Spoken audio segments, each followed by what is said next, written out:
Tu sais ce qui est vraiment terrifiant? Ce n'est pas de perdre. Ce n'est pas d'échouer. C'est de tout donner. Et que ça ne suffise pas.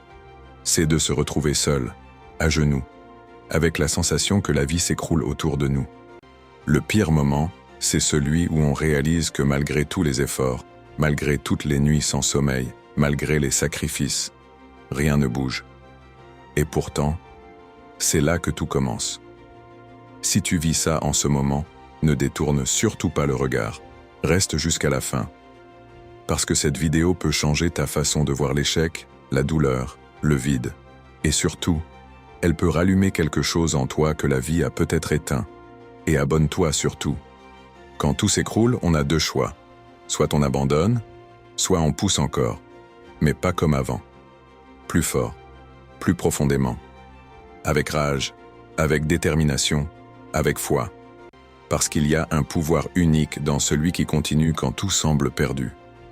Ce n'est plus une question de motivation, c'est une question de survie intérieure. On n'agit plus avec espoir, on agit avec certitude. On devient le soldat de notre propre bataille. Et tu sais quoi? La vie teste toujours ceux qu'elle veut élever.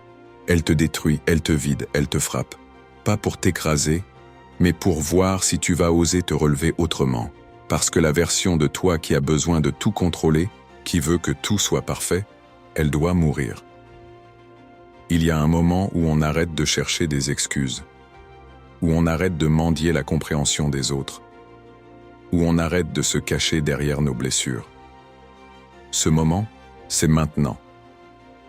Parce que personne ne va venir nous sauver, personne, et c'est justement ça la bonne nouvelle. On doit devenir notre propre force, notre propre pilier. Et ça commence par comprendre que chaque douleur, chaque chute, chaque trahison est un entraînement. Comme un boxeur qui encaisse les coups pour devenir plus solide. On ne grandit pas dans le confort, on se forge dans la tempête. Tu penses que c'est injuste? Peut-être. Mais est-ce que tu préfères rester à terre à pleurer ta douleur? Ou te relever et prouver que rien ne peut t'arrêter? Les plus grands de ce monde n'ont pas réussi parce qu'ils étaient spéciaux.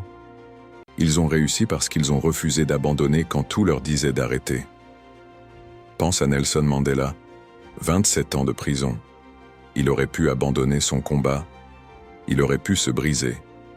Mais il était ressorti plus fort, avec un message, une cause, une flamme.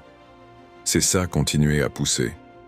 Pense à Elon Musk, qui a failli faire faillite plusieurs fois, qui dormait sur le sol de son usine alors que tout le monde le prenait pour un fou. C'est ça continuer à pousser. On veut tous la gloire, la reconnaissance, la paix intérieure. Mais peu sont prêts à passer par la douleur, le rejet, l'incompréhension, l'isolement. Et c'est pour ça que si on continue à avancer quand plus rien ne tient debout, on finit par atteindre ce que d'autres ne toucheront jamais.